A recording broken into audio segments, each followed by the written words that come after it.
What's up? We're here. A preview edition of First and Pod for Championship Sunday.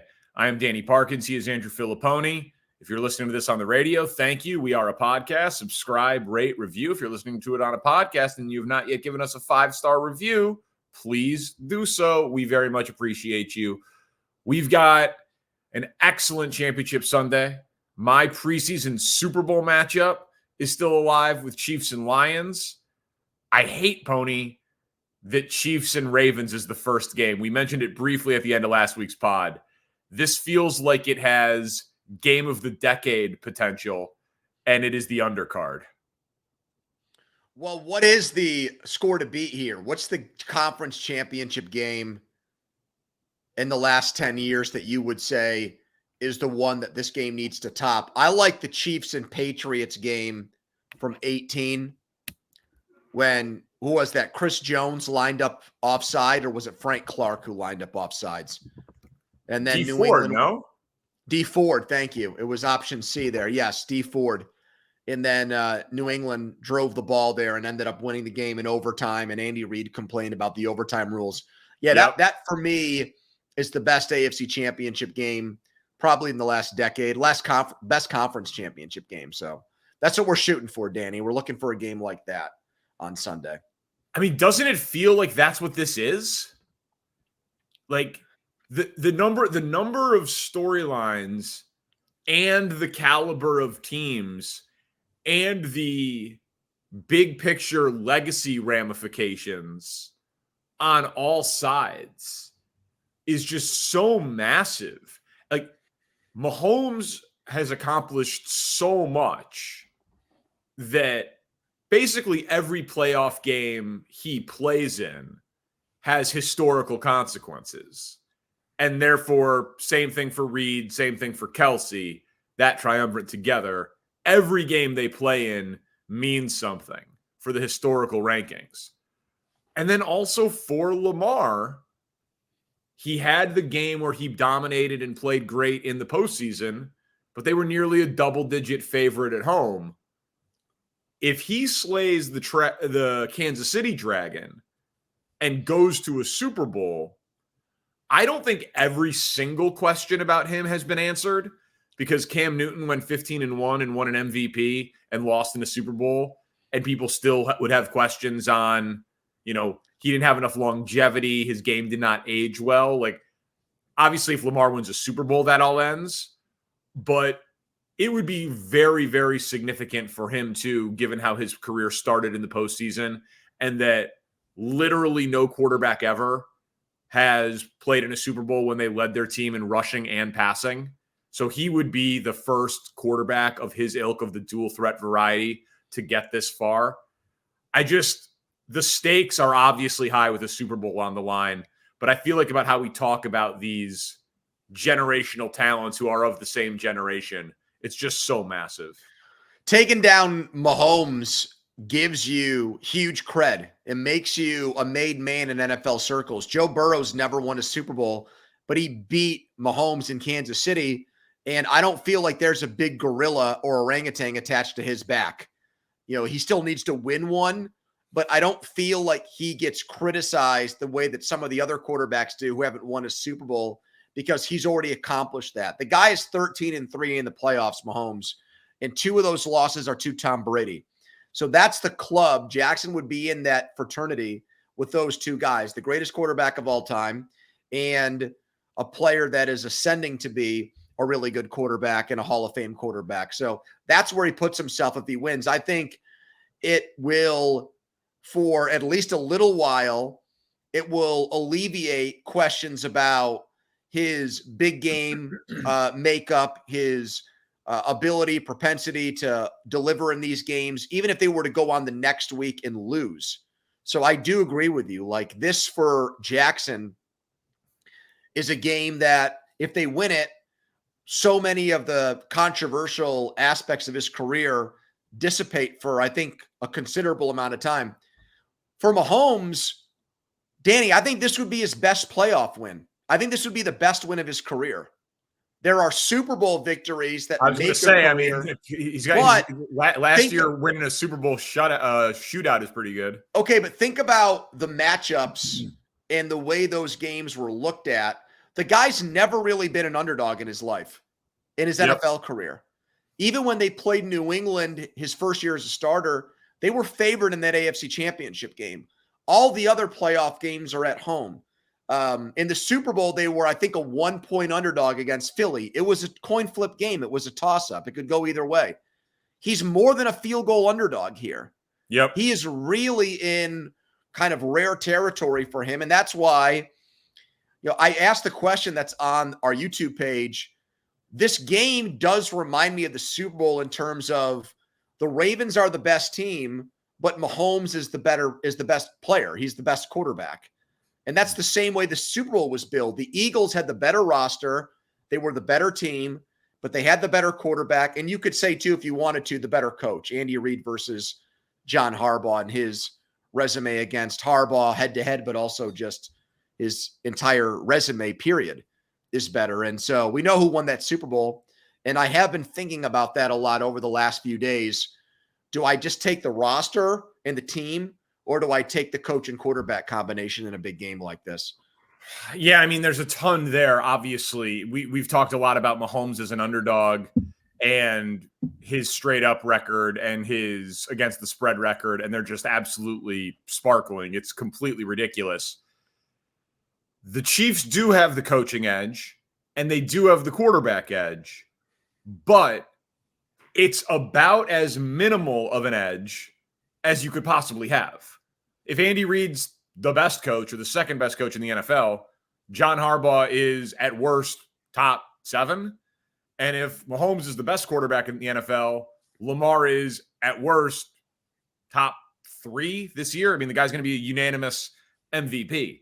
So the two things that the Chiefs have over everybody, coach and quarterback, it's as minimized as possible in this game. The Ravens are the more complete team. And I don't think that the Ravens are going to be like intimidated by any of this. They are at home. They have a tremendous home field advantage. There was an old clip going around from a Manning cast this week of Mahomes saying he's only needed to use the silent count twice at Seattle and at Baltimore. So, another feather in the cap for Ravens fans. Well, that was a 36-35 game, so that noise didn't really bother Mahomes that much. It was a high-scoring game. It really had very little to do. Yeah, that's true. Defensive stops in that game, but I did hear that clip, and I thought the same thing. But he's not bringing the same offense into this game. They've been playing better recently, but this is not. They still struggle in the red zone. This is not the same explosive offense that we've seen in years past. And I'll be honest, man. There is one element of the Tampa Super Bowl that I think is relevant here. Joe Thuney matters. I knew you were going to say that, and I had that written down. I had the name Nick Allegretti written down on a piece of paper here. Nick Allegretti. Allegretti? Yeah, Allegretti. He's a Chicago guy. His dad, a score P1 and a very successful businessman who was So is he listening to this podcast potentially? I apologize now that I mispronounced their family name, and he's probably very proud of his kid for being an NFL player. He is very proud of his kid. He will be there. He's a great guy and a big supporter of the show and the station. I don't know that he listens to the podcast, but I mean, listen, that's unfortunate. Yeah, he should. Nick Allegretti has experience, but obviously Joe Thuney's a $80 million guard, and the Ravens' interior of their defensive line is excellent. And so I do think that there are a few key injuries here, and Mark Andrews coming back for Baltimore, and the Ravens are not the type of team that you want to have injuries on the interior of a defensive line against. If it was not for, and this is a big, other than that, Mrs. Lincoln, how was the play, parenthetical caveat that I have to give you here. If it was not for the history and the success and the pedigree of Reid and Mahomes, I think the Chiefs would be a 6-point underdog in this game. Like I do think that Baltimore is considerably better than Kansas City on paper. But the only reason that any of us have a lot of hesitancy in picking them is because it's not fun to bet against Andy Reid and Patrick Mahomes. So I wrote down here too, does the year of defense continue? Now, Chiefs defense was ranked number 2 in the league, so it's not this huge mismatch. Yep. But it's Baltimore's number 1 defense in terms of points allowed. They forced the most turnovers, and they also had the most sacks. I don't think that's ever happened before. They had the hat trick. They had the trifecta. They had the triple crown of those 3. And in the last few years, like the Super Bowl, here comes the Eagles' elite pass rush against the Chiefs' great offense, the number 1 ranked offense in the league, number 1 offense versus number 1 defense. Number 1 offense reigns supreme. It's been that way for a few years now. But this season, I feel like defense beat offense. This was an outlier kind of oddball year. We've got the top 3 defenses in the NFL are still standing in the conference championship game. They only allowed 16.5 points per game. So I think about that. Like, is this going to be a continuation of what we saw during the season where when these great defenses go up against great offenses, the defense wins? What Baltimore did against the Lions offense, what they did against Brock Purdy and the San Francisco offense on the road. I think about that. And also Danny Kelce. Kelce was massive against Buffalo. He was pretty good against Miami too. But now it's the inside linebackers of Baltimore, Roquan Smith, Patrick Queen, and Kyle Hamilton. That's a night and day difference. That's a big, big difference from Buffalo's hodgepodge inside linebackers to these guys. And if you look at the tight ends they faced this year, the elite ones, they shut them down in 2 or 3. They gave up 126 to Kittle on Christmas night.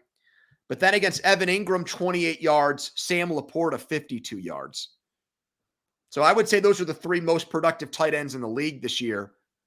They shut down 2 and they gave up a lot of yards to 1, but most of that came from Kittle on like the first drive of the game.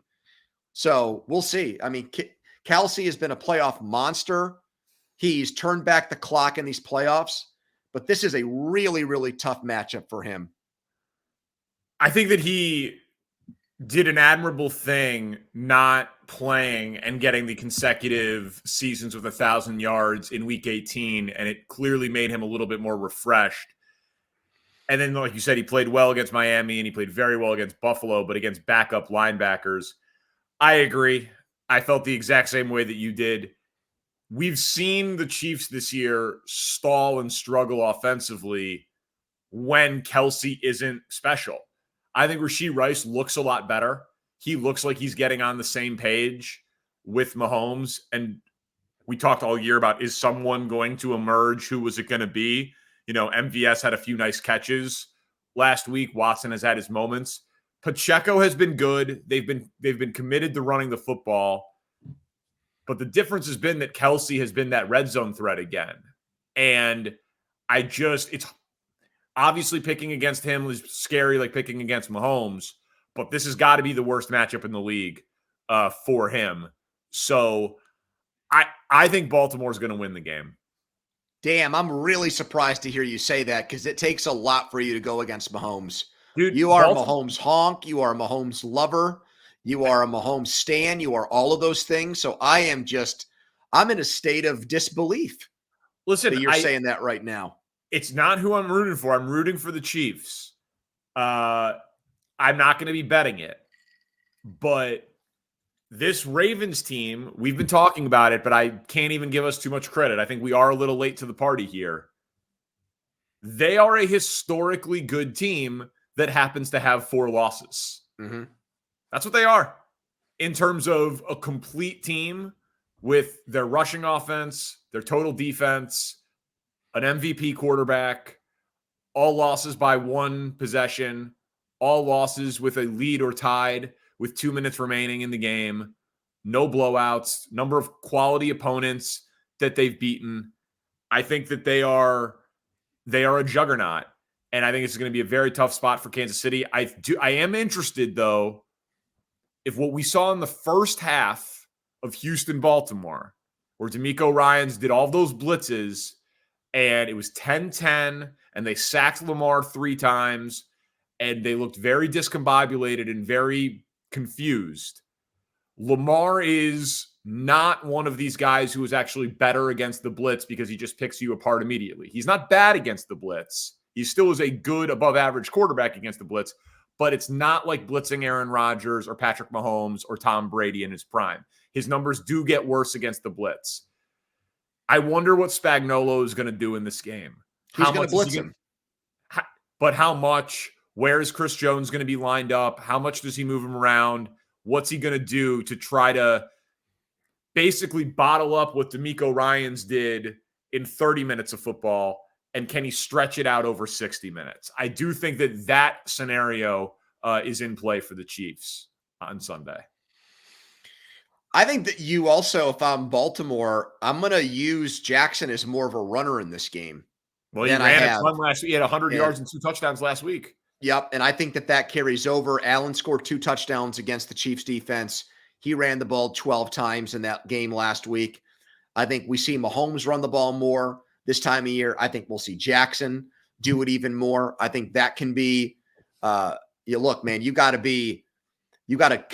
keep that edge here because he'll just scoot outside and he's gone. I mean, that's really a concern for them, for the Chiefs defense.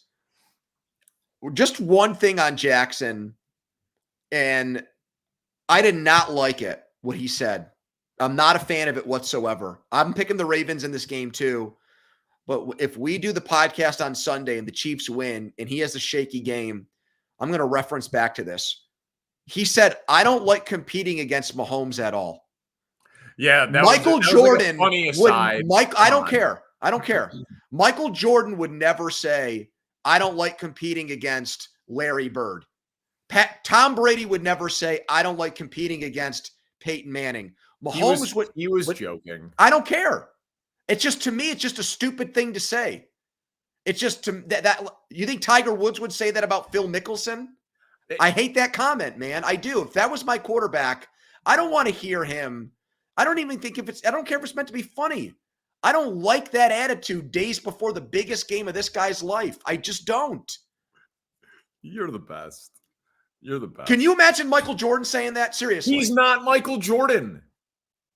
He's an elite athlete who's on the verge of winning 2 Super Bowls. You don't take a backseat or back MVPs. Two MVPs. You don't take a backseat to anybody here. You don't like overly praise a guy. I'm sorry.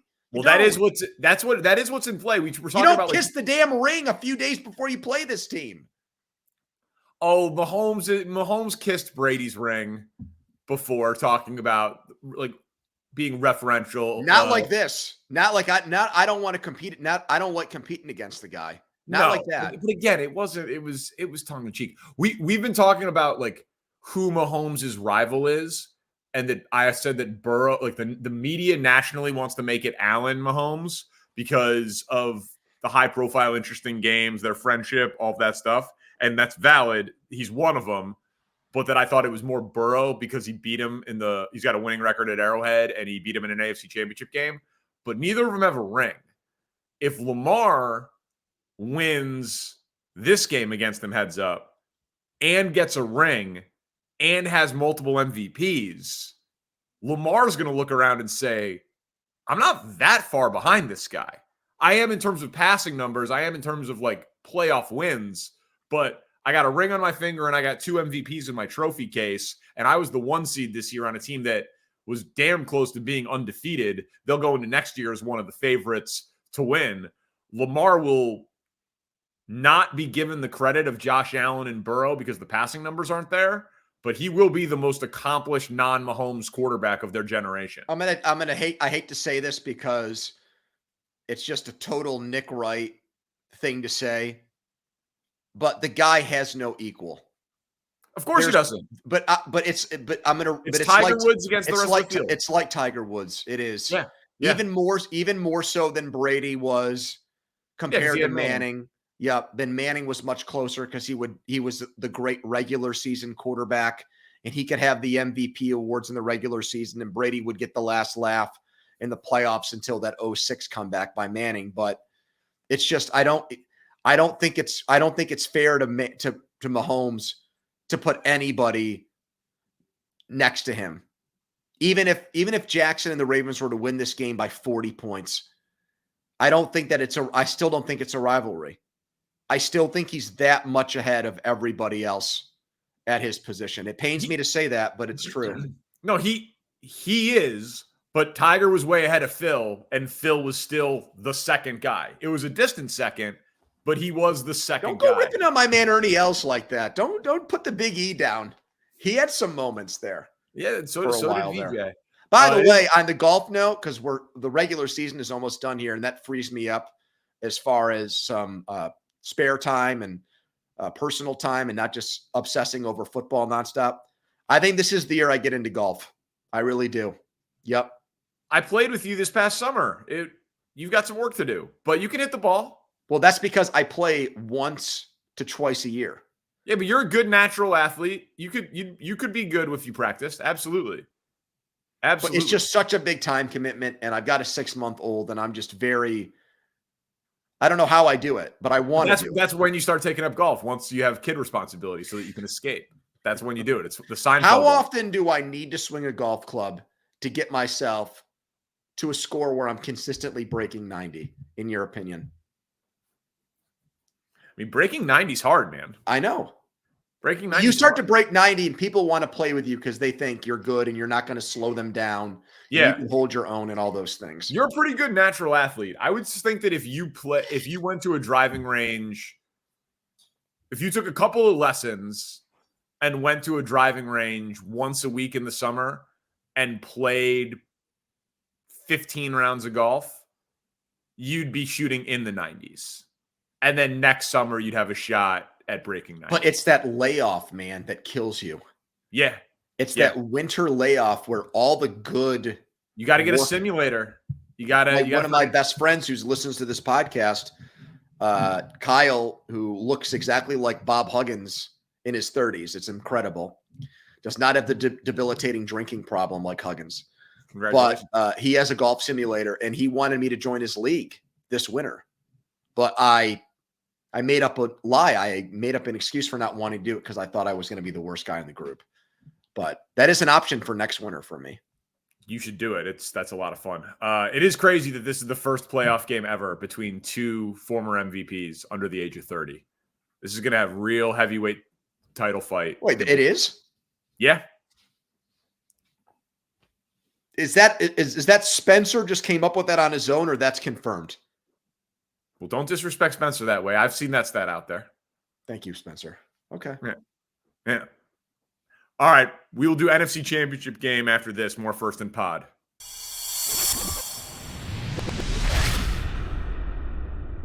Back on First and Pod, Danny Parkins, Andrew Fillipponi. Hook us up with a 5-star review. NFC Championship, Lions and Niners.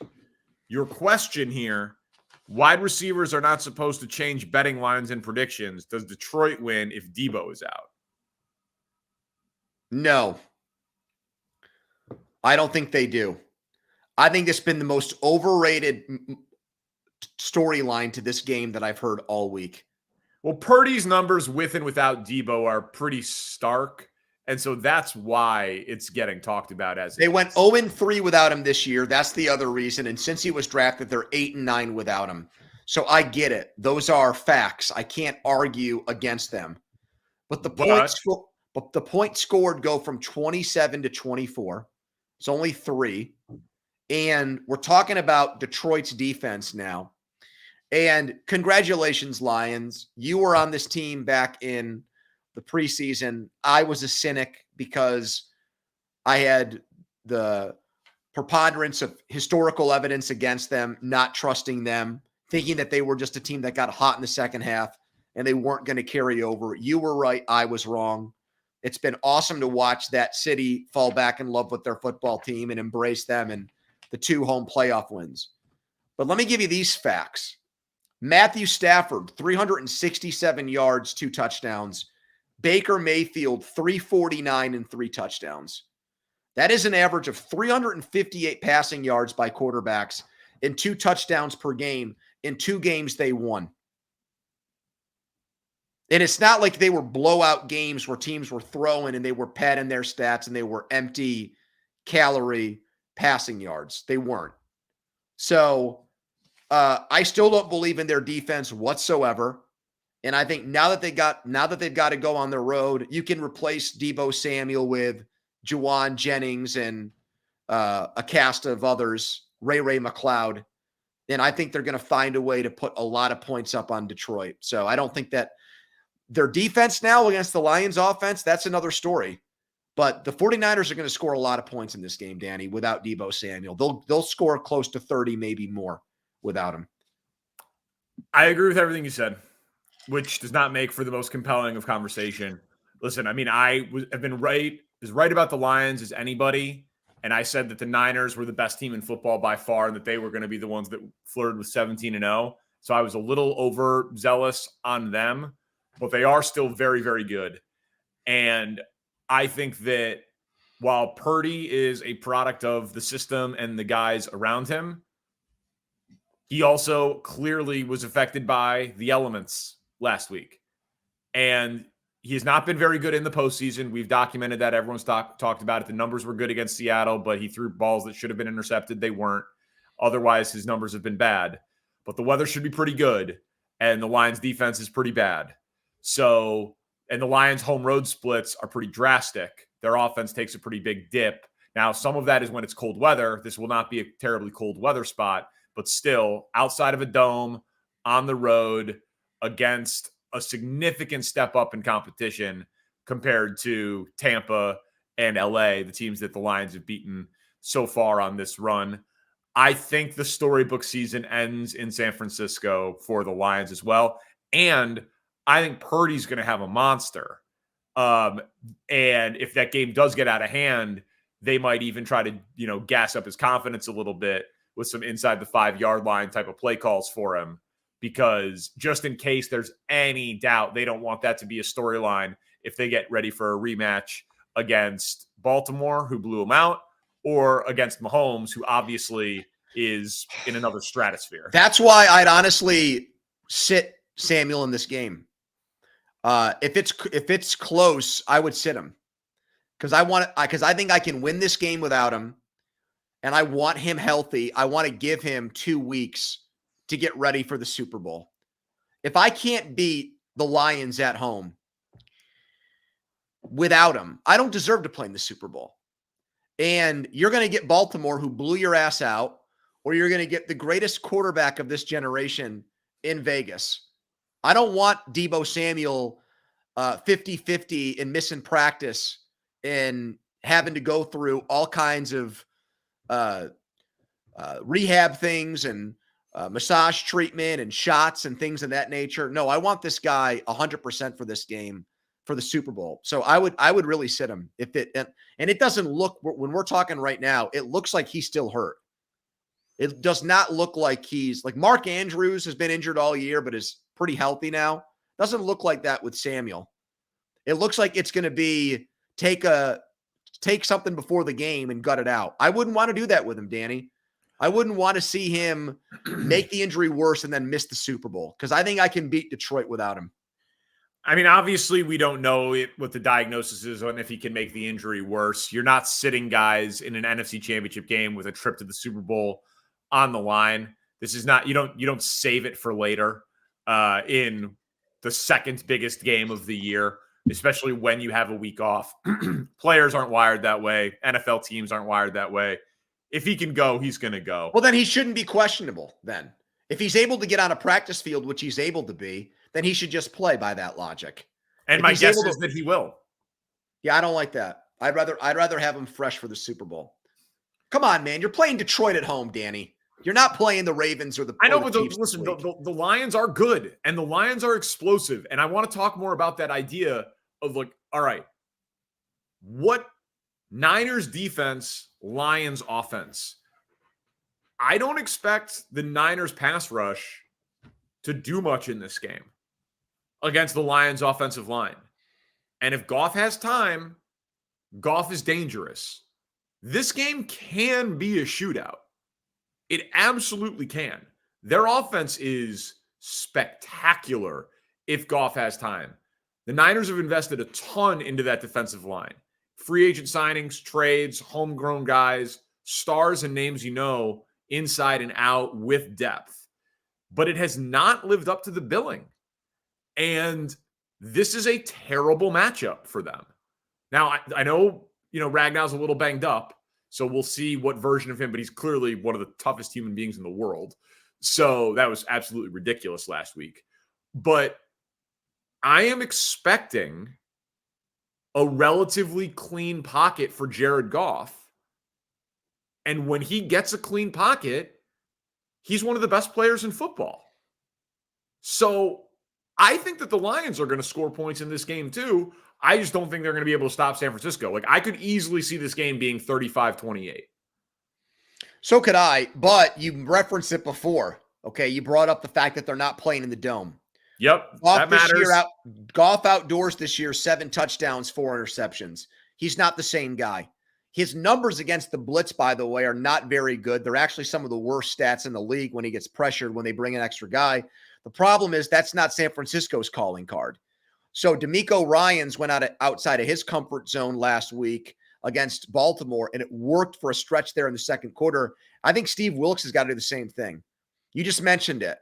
They invested all this money in their front four. It ain't working. And it's not going to work against Detroit's offensive line because that's probably the best line in the NFL. I think they took that baton from Philly. I think they've improved enough to be the number one offensive line. But if you start bringing guys from different places and all of a sudden on the road in a loud atmosphere, assignments start getting missed and they don't know who they're blocking on every play, well, that's a different story. So that's got to happen. I mean, if Wilkes is really he got so much credit in Carolina last year. He's still considered one of the better defensive coaches in the NFL. You can't just do what you've always done because it's worked in the past. This is a different animal. If he does that, I think they'll get to Goff, they'll rattle him, and they'll win the game. If they don't, I think you're right. I think it'll be a very high-scoring game. The total's in the 50s. I still would pick San Francisco to win, but in that situation, Detroit might lose by less than a touchdown. But that's what they've got to do. Goff's passer rating in numbers against the blitz are just flat out not good. I mean, I didn't watch the Chicago game as closely as you did. They shut that offense down in that game. Eberflus's defense did. That was late in the season. Was that just because it was cold that day at Soldier Field? Was that just a fog bowl scenario? I mean, what the hell happened there? Well, I mean, they played 8 quarters of football. They turned them over 5 times. One of the games they ended up scoring 31. The first game, the one in Detroit, but it was all late. It was all end of the first half, end of the game. It was all 2-minute offense stuff. For 55 minutes of that game, the Bears defense had their number. So it can be done even in the dome, certainly. So it's a huge question mark. I wanted to ask you, who do you think, like reputationally, legacy-wise, etc., has the most to gain by winning this football game? Between who? Who are the options? Shanahan, Campbell, Purdy, Goff, Bosa, whomever, McCaffrey. I think that's an easy one. I think that's easy. That's Campbell. Campbell gets the Lions to the Super Bowl. It's viewed as one of the great coaching jobs and turnaround stories in NFL history. Just getting them there. They were looked at as a team that had a chance to be good this year. They were a popular pick to make the playoffs, but to actually do it, and it's not just about what happened in a 2023 vacuum. It's about everything that went into taking a team that at one point was 0-10 his first year there and getting them all the way to the Super Bowl after all of their bad luck, all their misfortune, all of those things. That's the story. He becomes, even if it's Baltimore and Detroit in the Super Bowl, the two most talked about people for the 2 weeks leading up to that game will be Lamar Jackson and Dan Campbell, more than anybody on the Detroit roster, because he's that type of personality. He's not an introverted coach. He's a loud, bombastic guy. He's gregarious. He's fun. He's all of those things. You know who he'll be if that happens? He'll be Mike Ditka. It's a Mike Ditka situation. He's looked at as that kind of coach. He'll be in commercials and stuff next year if they do that. He'll be that type of celebrity coach, Danny, if Detroit makes it to the Super Bowl. No, it's a compelling argument. He was on my very short list. I agree with you. It would be massive for him reputationally. I was just thinking start with quarterbacks. So Goff is under contract through next season. That's it. He's an unrestricted free agent in 2025. His cap hit next year is $31 million. That is below market value, below average. And he's proven to put up massive numbers there. He goes into San Francisco and wins. I'm very curious. Does he get a $250 million contract? Oh. Does he get a Burrow, Allen, Herbert contract? Because the numbers would suggest that he should over the last 2 seasons. And it's a product of the system, and he's about to lose his offensive coordinator to a head coaching job, and we'll talk about that in a little bit. But he stands to make a ton of money. Not that he's poor, obviously, but he goes into San Francisco and wins. You're not going to be able to say home road splits, indoor, outdoor, whatever. There's a lot on the line for him. Conversely, I think that Purdy has become such and we've talked about this, like toxic talking point, that I'm not sure that anyone is capable of changing their minds on Purdy. I agree 100% on that, dude. And by the way, I'll include myself. Like I'm not Danny, proud of. I think that's true if they win the Super Bowl. That's what I'm saying. I think unless he were to have some mind-boggling statistical game where it's like Steve Young against the Chargers and he throws 6 touchdowns or something ridiculous like that, I just don't think it's going to change his narrative. It sucks because there's so much respect for the coach and the players around him. He would have to do it for so long that a lot of these great players around him in San Francisco would have to age out. And at that point, people would be left no choice but to give him credit. I think you're exactly right about that.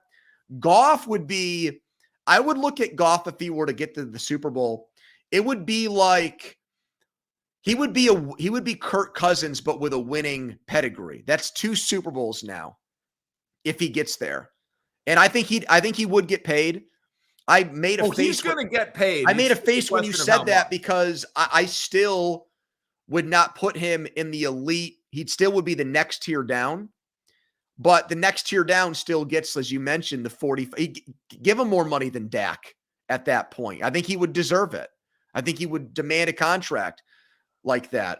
Kirk Cousins reportedly wants $40 to $45 million this offseason a year. He should get more than that. He joins a club that you can count on one hand, and that is quarterbacks to lead 2 different teams to Super Bowls. Peyton Manning, Tom Brady, Kurt Warner, and then there's the weird one. Craig Morton was the quarterback for Dallas in the 70s and the Broncos. And Goff, that's it. I mean, that is a really exclusive club, bro. Yeah.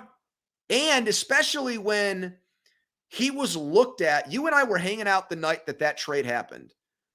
And the Goff end of things was like, that's just a salary dump. He was the throw-in. Detroit's going to have to eat that contract and then figure out what they're really going to do at quarterback.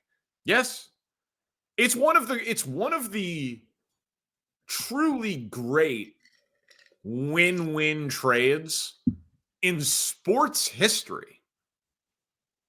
Like any sport. I would agree with that, man. That's a very good point. The Rams obviously got a quarterback and won a Super Bowl win. The Lions got a quarterback, won home playoff games, 2 massive statistical seasons, and a first-round pick. Like that helped build this era of Lions football. Like it is a truly great win-win trade for both parties. But I was thinking, Goff we would have to say that Goff is a top 10 quarterback in the NFL. We'd have to. Yeah, no doubt. That's not how people think of him. One last point on this game. I wrote this down. I said, this is the quote unquote running backs matter game. This is, if you're a running back, this is your favorite game of the season because it's McCaffrey for San Francisco, the money he got paid, the amount that was surrendered by San Francisco in the trade to get him, and look how much better they've been since they added him. And you just said one of the other names, Gibbs, and they gave Montgomery pretty good money too. Oh, yeah. Both of these teams invested in running backs, believed in paying running backs, and now they're in the final four of the NFL playoffs. Yeah, I mean, it's a great point. The Bears didn't want to do it. Montgomery got $6 million a year. And then on top of it, they used the 12th overall pick on Jahmyr Gibbs, which I thought was insane at the time. And he was awesome. So, yeah, it is I mean, listen, hopefully it's a shootout. That would be fitting after what could be a slugfest earlier on. Thank you to Spencer Ray, our producer. He is Andrew Fillipponi. I am Danny Parkins. We are First and Pod. Peace.